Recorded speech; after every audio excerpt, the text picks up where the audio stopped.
Okay, so quickly, just want to show you some of the playlists. So Counting Stars, Drops of Jupiter, A Sky Full of Stars are, I think, the three most pop. So Hoodies, he has Drops of Jupiter.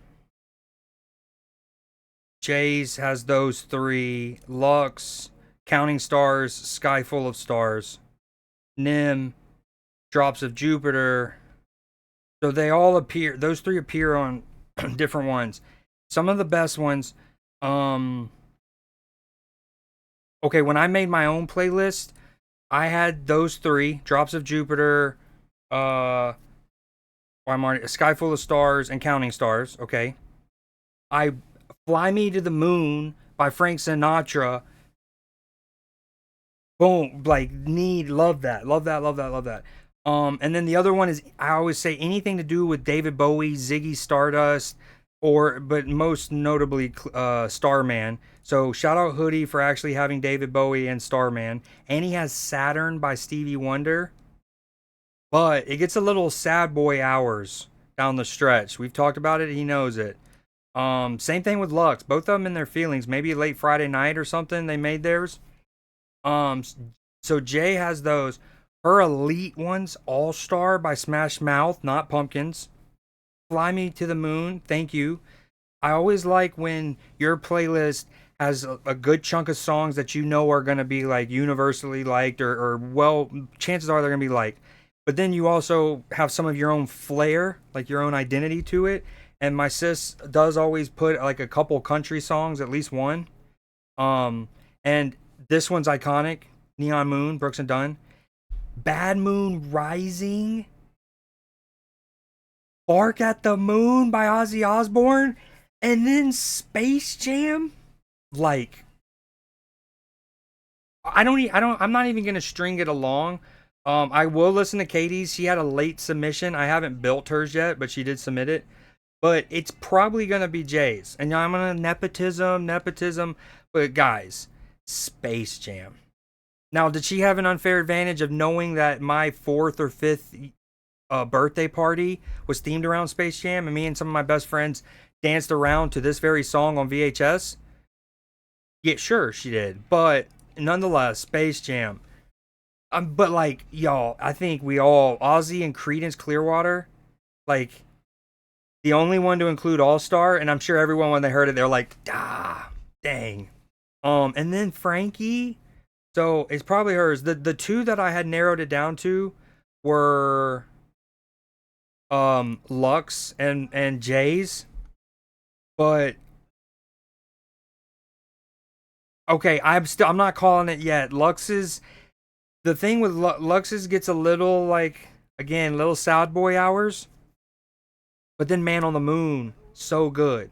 So anyways, all right, let's get into Newsday. I just wanted to recap the CreeDJ Challenge. Okay, we're already in this hot blanket.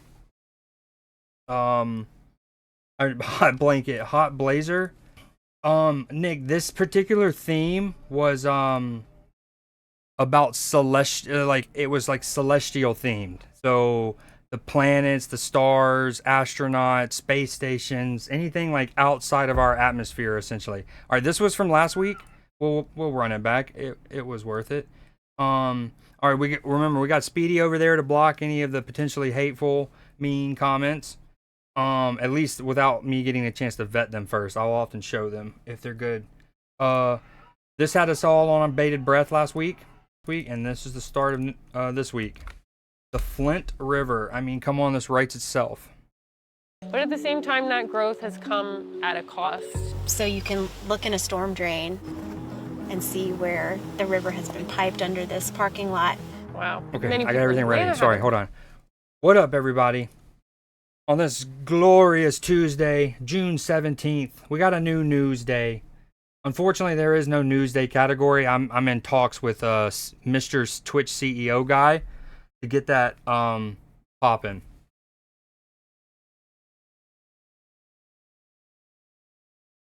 All right, boom. Sorry. Here we go.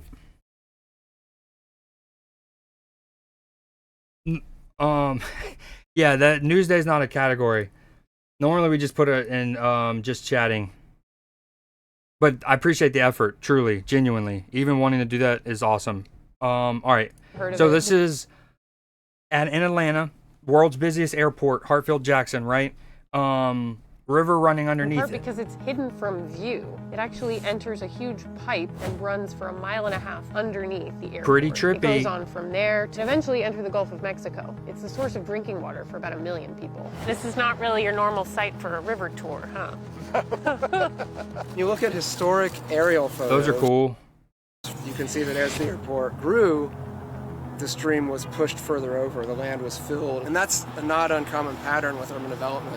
As this area got more paved and urbanized, the water had nowhere to go. I heard the airport's infrastructure director talk about how an airport and wildlife don't mix. The river attracts birds. Bird strikes can be catastrophic. It prompts flooding. All of these things can threaten an airport's operations, just like it can threaten any business. One challenge that exists is that the storm drain network on site drains to the river. I mean, 4,700 acres. Anything that hits pavement is going to reach a storm 4,700 drain, acres. and from there reach the river. So we are here today just south of the airport where the Flint River exits the airport, and we are doing a community cleanup. I always try to make time to give back to my community, especially in places where I live. W. The more that pollution can be handled upstream with buffers and other green infrastructure, then the less their cost of cleaning the water up to where you can drink it downstream. So it's just really a matter of who's paying the cost. I love the conservation effort. So what up, PB? Welcome back in. That was the first one. Just kind of a warm up. I meant to get the longer version. I'm still playing catch up on some of these. But as you can see, there's a longer video that the Atlanta Journal-Constitution did about that preservation group. And I also just thought it was interesting. We know that major sites like that have, they just literally move heaven and earth to make them happen. And that one is just one example underneath the Atlanta airport. Okay, this next one's called Hot and Bothered. Oh, also, okay, couple things. Remind me, for anyone there, if you can remind me at the end of this to re-mute my desktop audio in my VODs. Because again, I enable them for the sake of this. But yeah, so this next one's called Hot and Bothered. How sage grouses attract a mate. Meet Idaho's iconic sage grouse. If you listen closely, you'll hear the strange booming and popping sound that comes from the yellow air sacs on their chest.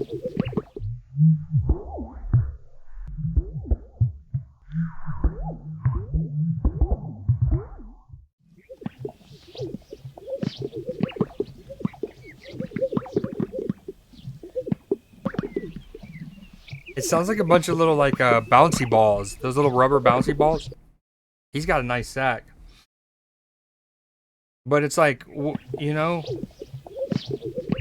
what's funny about rituals like this is if you're the females, you see all of them doing that and you're like, no, can we choose none? Is none an option? Okay, this next one's called Don't Embarrass Me, Gramps.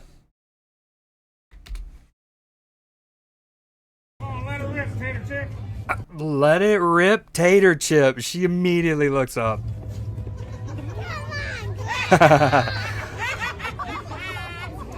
Dude, her socks, her bat, dude, drip. The purple helmet, lime green shoestrings. Let it rip, Tater Chip. We need that. That's got to be a phrase. We're using Tater Chip. Let it rip, Tater Chip. If it's a minute to go in Clash and I need to get on the offensive, I better hear Let It Rip, Tater Chip from you guys. Come on, Grandpa. That's so good. I hope she winds up winning a national championship at Oklahoma and they come back to this clip. So good. All right, this next one's called Pengwangs. Am I right? We all know our beloved Pengwangs.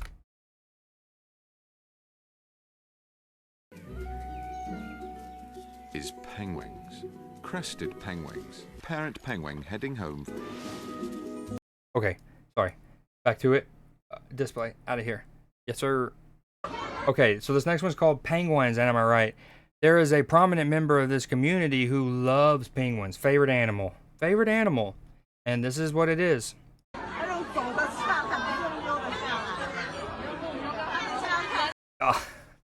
Touche, Nick. Touche. They have dethroned them, dude. Well, they played Texas Tech, but yeah, what had Oklahoma won? 5 in a row? 4 in a row? But doesn't matter. Texas is champs now. All right, can you please delete this? You are humiliating him. Hold on, let's run it from the top. My bad.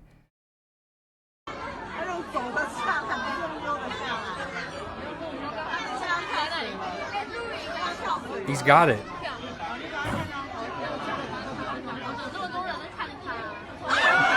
Oh, dude. What happened at the end there, bud? Dude, those people are kind of like meanly laughing at him. I like what makes this great is, can you please delete this? You're humiliating them. Now keep in mind, for those, this might be their first news day or they haven't done it in a while, whatever.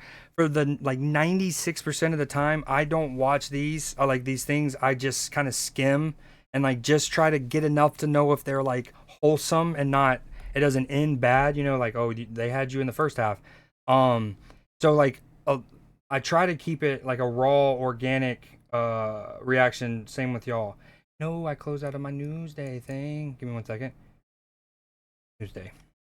One more time. Dude, he had it up until the end. I don't get what happened. I think it was staged, dude. This is probably staged. Okay, this next one's called Neat, I guess. And then there's a part 2. Go. It's official. Purdue Engineering, something College of Engineering, I guess. Students have broken the Guinness World Record for the fastest robot to solve a puzzle cube. Now, again, this is about a month ago, May 12th.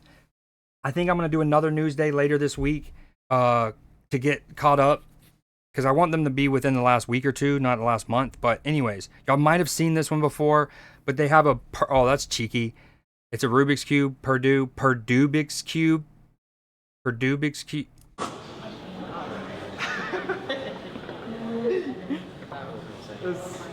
That's cool. The current world record is held by a team of engineers at Mitsubishi.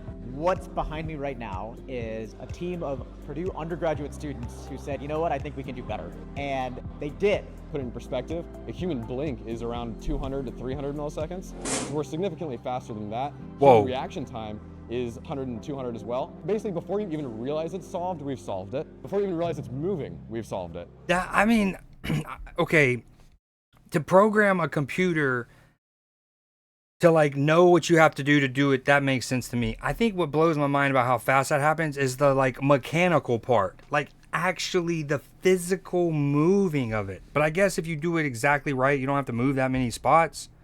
Okay, but there was 2 parts. That's part 1, part 2, because I saw it elsewhere on the Guinness's official post. Solve?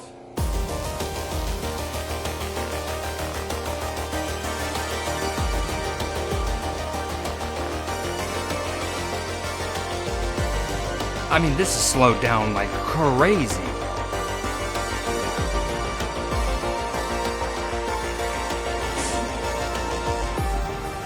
Okay, this comment, it doesn't exactly mention friction, but okay, it says respect for the Rubik's Cube for actually getting solved and not disintegrating in a million pieces. That's part of it. To me, it's like the friction, it feels like it would be moving so fast that it would like, I don't know. Maybe not melt the whole thing or disintegrate, but at least mess up the edges of the cube so the rotation isn't smooth. Wicked, dude. Wicked. Okay, this next one's called Council of Elrond, Levels of Drip. Council of Elrond from Lord of the Rings. I hope y'all knew that without me saying it. Dude, the cloak is so good. I commit to using that phrase. Thank you very much. Let it rip, Tater Chip.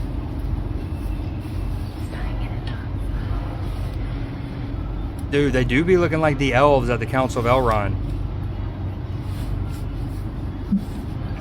That is so cool. We need one for me to get first redeemed. Oh, yeah, the machine. Engineered such great offenses. Well played, Nick. Well played. That was good. Also, like undergrads at Purdue outdoing Mitsubishi. Take it. Eat one, Japan. Just kidding. Love you. I'm a big. That's like Japan's my #1 place I would like to live if I lived outside the States. Not top 3. Dude, he's just by the end of it, I don't even know if he knew what he was doing. Also, dude, orangutans. That's what that is. It's an orangutan, I think. Oh yeah, hashtag orangutan. That flap is a little gross. Not to be disrespectful to such a brilliant creature, right? But kind of gross. But his drip, incredible. Love the elven cloak. This next one, Warhammer Ants. Ants are collecting skulls. Are we shocked? Are we shocked? Of course they're Floridian ants. I mean, of course. And still no flying cards. Might need for a custom cube made out of... Oh, yeah, you're probably right. You're probably right. That is honestly 100% that was factored in, and I bet you is accounted for there. Same, and a better tie. Dude, of course it's Florida. To protect their kids from slavery. Across the southeastern United States, there's a war going on between the skull-collecting field ant, Formica archboldi, and the Floridian slave raider ant, Polyergus oligarchus, who kidnaps field ant babies. Now this is Nuesday. Now this is pod racing. Work for the slave raiders. But the field ants have developed a special countermeasure, covering their nests with the skulls of trapjaw ants. And trapjaw ants have a... What a flex. It's like putting your enemy's heads on spikes outside of like a medieval fort. Painful sting and jaws which snap at over 230 kilometers per hour. Wow. But somehow these field ants have figured out how to win almost every time. So they take the corpses home and decapitate them, and over time their nests become covered in trapjaw ant skulls, and the field ants smell more and more like trap. I see why I called it Warhammer. They like stand on top of a mound of skulls. Ants. And in this paper, Smith and colleagues theorize that these skulls help camouflage them from slave raider scouts who are more hesitant to investigate colonies of what they think are trapjaw ants. That's really cool. Really cool. Ants Hold on. Of course it's in Florida. Okay, this next one's another one about drip. Next level drip for real. Canada's smallest creatures. But not like closed drip. See how I used it both ways? Thank you. Rain can be deadly. Each raindrop is heavy. And it Little takes hummingbird. That's the camera. Wow. Wow. Almost doesn't even seem real. a lot more energy to stay aloft. But they have a neat trick to deal with the buildup.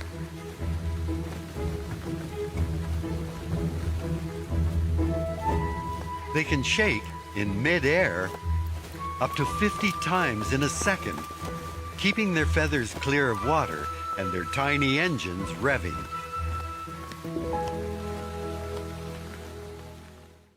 Incredible.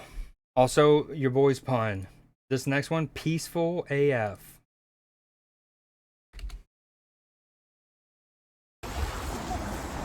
This happens to be the most famous tree in New Zealand, now known as that Wanaka tree. It was originally planted as a fence post to keep livestock from wandering into town. The willow branch unexpectedly took root and sprouted new branches, surviving even as it was overtaken by the lake. If you visit the shores of Lake Wanaka, you'll find crowds of people taking photos from it. From a fence post to an icon, the tree has become a symbol of resilience. Dude, for real, that those hummingbirds look gorgeous. That slowed down in the camera. Yo, this looks so nice. New Zealand there's a lot of countries that have contention for this title, but New Zealand has to be one of the most beautiful countries on the planet. Like the vistas, the landscapes, nuts. Okay, this next one's called Last Week, a Bird Lady. So if you were here from last week, you might remember one of the stories. This week, Bear Lady person. Workers at the San Diego Wildlife Center are going all out to help rehabilitate a tiny orphan black bear cub so he can be released back into the wild, with footage showing them dressed in a bear suit and playing with teddies.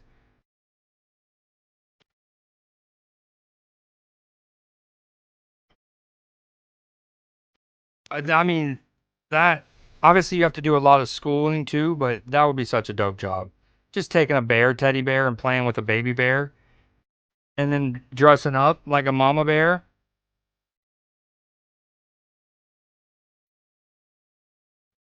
Dude, this is so fire. Oh, it's about to hump that thing. What up, Mom? That's fire. Love that. Sunny and Gizmo update. So again, I've been trying to get better at like sequencing them too and being cheeky. So for months, like basically every other news day, we've had an update on the story of the 2 eagles in Northern California in the nature park, Big Bear, I believe. And their kids, the little eaglets that they had. And their names are Sunny and Gizmo. I don't remember the parent's name. I want to say one is Storm, but baby eagles already as big as their parents. So Tonight, again, we first saw them, just the mom and the the male up in this nest because the camera was up there, and it was like a crazy storm. And the video was more notable at the time because of how resilient the nest was. That the eagle could just lay there in the nest is fine despite this crazy thunderstorm and them being however 100 feet in the air, 150. Then it became a story of like, oh, they're guarding eggs. Then the eggs hatched. Then we saw them feeding the eggs, and now they're eyes on that eagle nest. We first reported. What's cool is like the bald eagles start with black, like you know what I mean, and then that's like the mature. On that family of bald eagles in Southern California's San Bernardino Mountains in March, capturing the world's attention. So many watching them online. Us included. What's super dope is I actually showed this first. Like I showed it on my stream, and then like 3 weeks later, David Muir and ABC showed it, or 2 weeks. Mom and Dad taking turns keeping the eggs warm in the snow. The eggs then hatching, everyone watching, the baby eaglets growing before our eyes. And now, about 2.5 months old, the 2 baby eagles named Sunny and Gizmo by the nonprofit keeping a watchful eye on them are now getting ready to fly the nest. Their wingspan more than 5 feet already. Wicked. The nest is getting crowded. Tonight, biologists say they are now fully grown. The brother and sister are expected to fledge or fly for the first time any day now. It's possible they won't return, scientists say, but they usually do. All eyes on that nest tonight, including... That's a crazy, like, life cycle. You raise them, you get them right, and then they fly, and they might just not come back. They're eagles. They're bald eagles. They might go get them a salmon, go feast on it, maybe go find another female, and then they just live their life. By the next thing you know it, 3 days later, he's got his 401k and he's ready for a retirement. Hours. So dope. 5 feet wingspan. We posted. Yes, this is maybe the 5th time we've gone back to this couple. Okay, this next one's called Teamwork Makes the Dream Work Animal Style. Is this safe for work? We hope so. Let me see. Hold on. Let me see what y'all are saying. Talking of zoos, I wonder how Cleo the leopard is doing. That's a great question. Phenomenal question. We need our clouded leopard thing. Another one of the ones that I have ready in my like queue of stories to show and I need to get caught up on is an update on the tortoises from the Philadelphia Zoo, I believe it is. So we do have an update on that. I got nothing on what should be Cleo. Oh, wait, hold on, I only read one message. I see eagles at the farm a lot. They're beautiful. What kind of eagles? 5 feet, what the hell? That's what I'm saying. I mean, like, already, they're only, like, they're less than half a year old, and they already are, like, you know what I mean? If they flex on you, you're like, whoa, chill, dog. Testing for PEDs. Get KO'd by an owl. That is their probably biggest op at that age, I would imagine.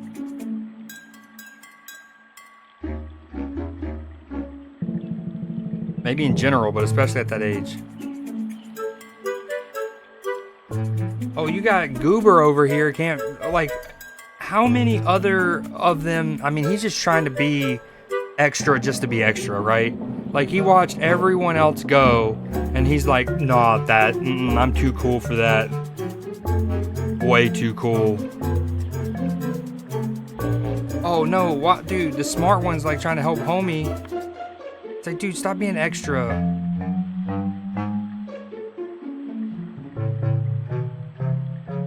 Now he's eating grass. Oh, what's happening? There it is. Yeah, that you didn't even need to go back. Just let them do, you know? We all have that one homie we know. Matchy and Lux, watch out is this next one. Mesmerizing time-lapse footage shows fog tsunami rolling over Lake Michigan. Oh, this is cool.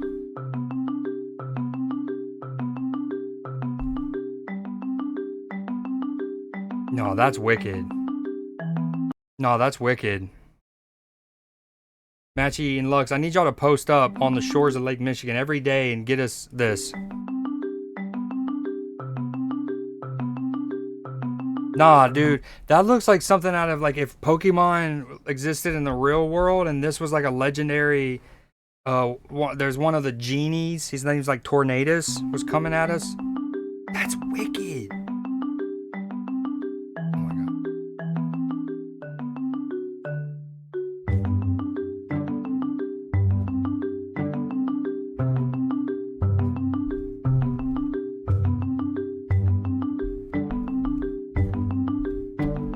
Is this the same thing on loop? Surely not. I think it is. That one at the end there literally like looks like you're about to be engulfed in a what are they called? A sandstorm. Like straight out of the first Mummy movie or Mad Max. Okay, so this next one is just called Go Mother Dogs. And you'll see why in a second. Any chance I get a cool time to shout out the university, you got to do it. This is at UGA's graduation this year. Shout out to all our graduates. Well done this year. We've had Grace Johnson's stunning performance of Georgia on my mind. I probably should take this off of the VOD right now. I'm going to remute this.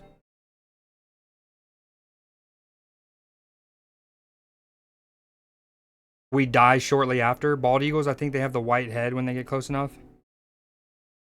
So good, dude.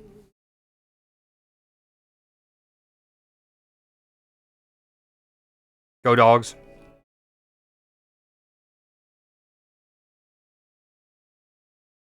No, she's really good though, like legit. Love that. Okay, we're not, y'all get it. She's incredible rendition and you gotta love it. This next one, Rip to One of My Goats. Love this from the Pirates. This is for you, Malcolm. Mac meant a lot to me because he would make music for any type of genre that you had. Like, I can identify with this person that I grew up here. He's taught me how to be comfortable in my own skin and to not be afraid to put I feel like Mac Miller kind of put us on the map a little bit. Like Pittsburgh has work ethic where he really did it on his own. That's the Pittsburgh way, and Mac was his t-shirt. His t-shirt's so good. His t-shirt's so good. Us, man, like that. He was the culture. I'm in VA, so you see him all the time in my small town. That's probably why less humans. What? What's that about? Clemente and the Pirates. You know, he's a Pittsburgh. Those like fog tsunamis? Is that what you mean?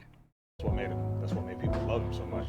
Actually, like a lot of my friendships were because of Mac Miller. You know, people are just like, oh, you know who that is? Like, my friends started listening to it, and it meant so much to me because I was like, strength and resilience to me growing Oh yeah, the Eagles. Pittsburgh was electric. Mac Miller tattoos. EA Nights is literally the most nostalgic song in the world. After bar, after bar, after bar.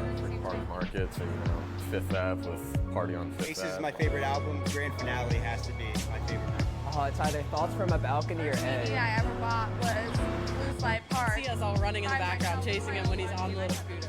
Which shows that, I love all the murals of him around Pittsburgh. That's fire. My wife and I actually walked down the aisle. There's no doubt that like just how he carried himself, what love he did, that. like you know, it just was Pittsburgh, man, for real. Love that.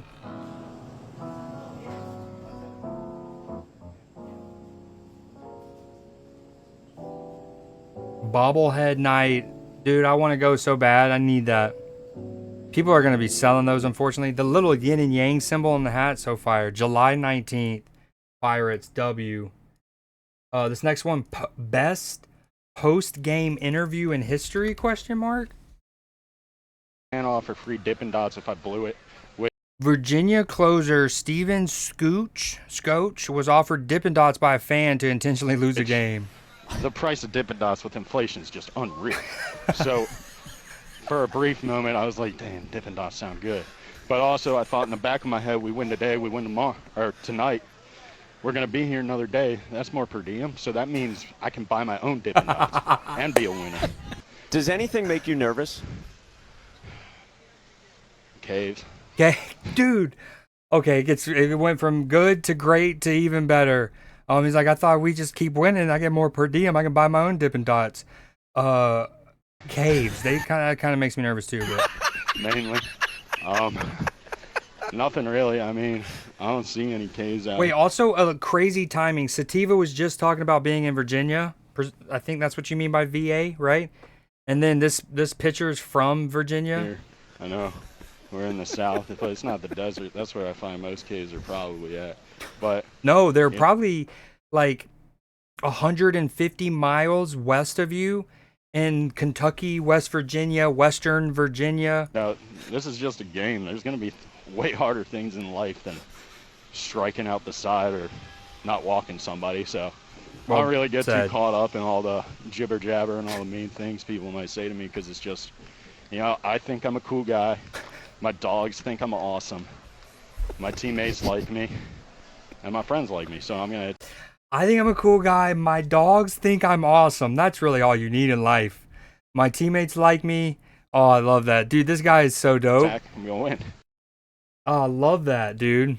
I heard a fan offer free. Oh, that's so good. I don't even want to go to the next one. That's the best one ever. All right, we got a couple more. I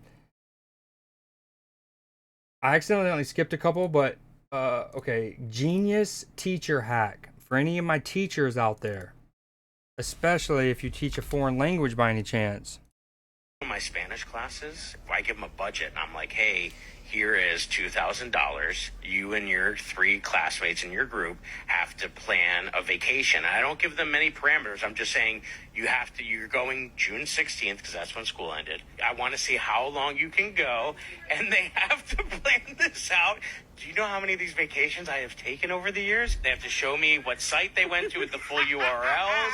And this group does excursions, and this group does meal plans. And I bring in the pictures the next year so they can see how their work went. That's the part that teaching can be fun. It can be fun because you can do a cool project. They're learning all of this stuff. When I'm at home, they're like, oh, well, you should be doing that research at home. Yeah, guess what? I'm grading their papers at home. So this is effective use of time, and that should go on my permanent record, okay? Because that is just good, sound pedagogy. I've never heard the word pedagogy before, but there it is. That's such a smart idea. Okay, teamwork makes the dream work, and earlier it was animal style. This time, basketball-esque home run robbery. We don't do too many sports things other than like great interviews, but this was rowdy. It's like a basketball-esque one where the ball's going out of bounds in basketball and you like dive out and throw it back into the field of play. First pitch swinging, vaulted high and deep to right. Abreu's back at the track. Abreu, so dope. Combined to make the catch. Are you kidding? Is that's what I was guessing, or like the so is pedagogy? Is there pedagogy, which is like the study of teaching? Abreu's glove and a basket catch from St. Don. Oh my God. A beat on it. He goes up over. Somebody goes, that's smart, as watch dudes start doing that. The thing is, like, homeboy, if his feet doesn't get, he kind of gets his feet tangled, doesn't get a clean jump, or else he just catches it cleanly. Doesn't even need the assist, but nice awareness. The glove, and look at super dope. on there to clean it up. Are you kidding me? What a heads-up play, and what a big break for the Red Sox. Like the methodology. Loved the reaction. We were losing our minds. All right, this next one, I named it like unplugging your little brother's controller when you're gaming. A little more serious than that. Oh, okay, it's not available anymore. Never mind. This next one, the real reason why GTA 6 is taking so long. Wow, that was a mouthful. The real reason GTA 6 is taking so long. Many of you have seen the trailer for Grand Theft Auto 6. Much of my work has been featured. I'm an engineer here at Rockstar Games, and I am the reason that Grand Theft Auto 6 has taken so long to come out. I have been working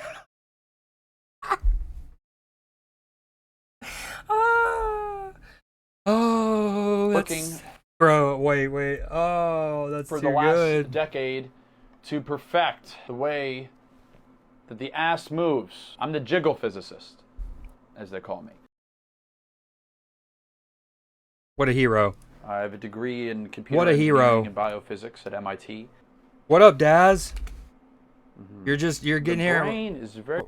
Where this is at the end of Newsday, which we do every Tuesday, and we're learning about the jiggle physicist and why GTA 6 is taking so long. perceptive, even on a subconscious level. Let's do one more jump, just for the road, about what is fake or real. And I knew that because Let's do one more jump just for the road. of the popularity of the game, that we needed to get it right. Look at the way the right cheek sits just above the left. It's the asymmetry. Jump. Oh, I wasn't looking. Can we do one more? Okay. And even as I stare at my own work, I have a hard time differentiating whether it was created by myself or God. See you at the cafeteria. Yeah. Thanks so much. See you at the One day I'd love cafeteria. to experience what a real human body feels like. I think we're gonna have to start over. Okay, So good. Okay, we got 3 more. This next is science art. If you're familiar with Breaking Bad, I named this science art. What you up to, Daz? When science paints its masterpiece, the scientist crafts stunning visual art through chemistry. He blends diverse chemical elements and reactions to generate mesmerizing visuals that materialize within a single drop of water.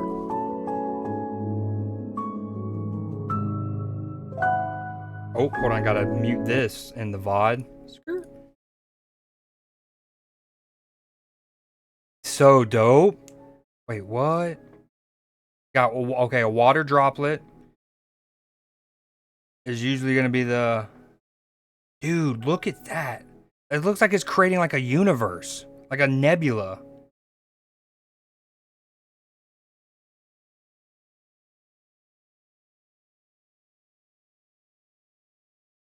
Bro.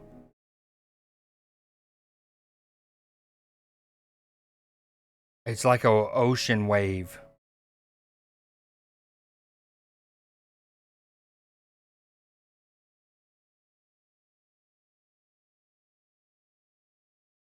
Yo, that's so dope. Okay, it's the penultimate news day for this fine June 17th is titled Ballboy Farmin' Aura.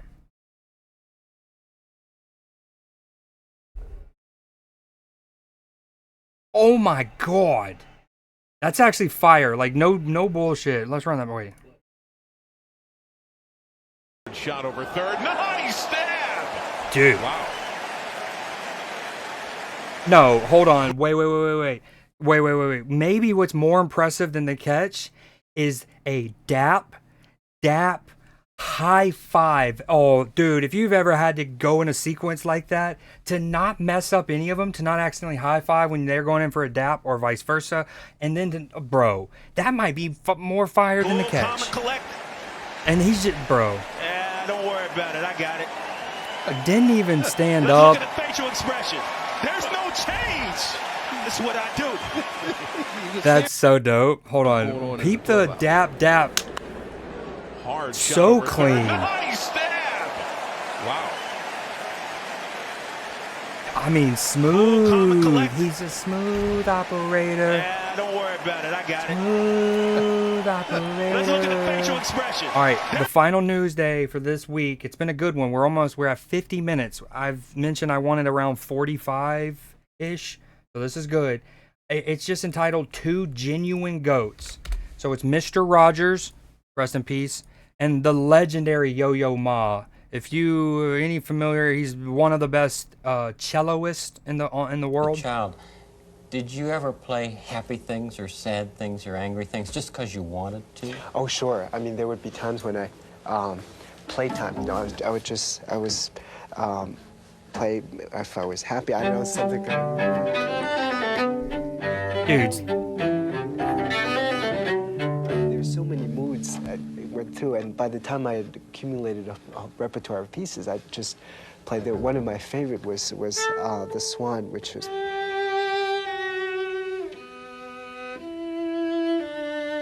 It says 40 years. Oh.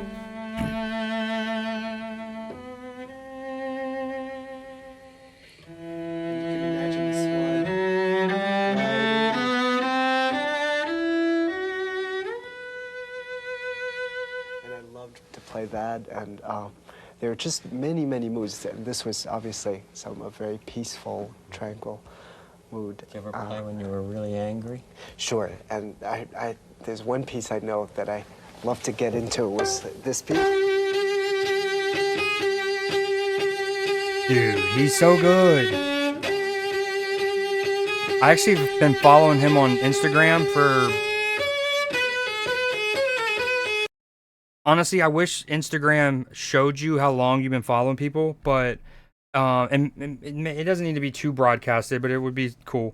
But I've probably been following for at least 10 years, 9 years. You know, it just goes on and on and on. You're just digging in with all your strength. So again, I don't. If Daz, this is your first news day, I find articles, I find little things that are wholesome or whatever, and we watch them. And I 96% of the time, I don't watch them beforehand or like look too much into them, other than to just kind of like make sure that they end up being wholesome. So like the moment I saw Mr. Rogers and Yo-Yo Ma, I like stopped it, sent it to myself. I was like, yep, this is going on. Got rid there. of a lot of frustrations. So I wouldn't have seen these. But yeah, that's the final news day. He is so good. They trying to get folks bricked up playing the game. Shaking my head. Just woke up from a nap. How you doing? Doing fantastic. We played a little Clash Royale, a tiny bit of Marvel Snap, and then we've been doing Newsday for about 50 minutes. I wanted to look at this one again. This hummingbird thing was so fire. I think the camera work is nuts. Canada's smallest creatures, rain can be deadly.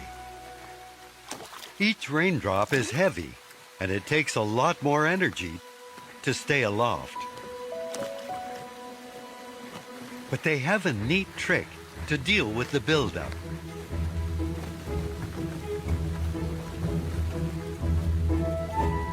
They can shake in mid-air up to 50 times in a second. That's wicked. Keeping their feathers clear of water. Like, that's next level twerking, really, when you think about it. I mean, the clap is, and the recoil, incredible. And their tiny engines revving. Next level twerk. Again, the camera work is nuts. For some of like Canada, the little gullet feathers, they look so good. Okay, that's Newsday. Go here for now while I figure out what to do next. Music back up. Okay, we were listening to Jay's playlist for the CreeDJ Challenge. We're looking at Lux's. This is Jay's. Go to that. Newsday. You know what's great, Nick? I called it Newsday. Dude, it's had so many names. It's had news that doesn't make you blue, news that doesn't make you snooze, and then Newsday spelled the way you did the first time, and then I've kind of settled it on the second one. Only because when you look at the first one, Newsday, it just looks like you're typing the word news and the word day but together. And I was like, maybe I should try to distinguish it to Tuesday. I can't believe she put Bad Moon Rising. So good. And then Space Jam, dog.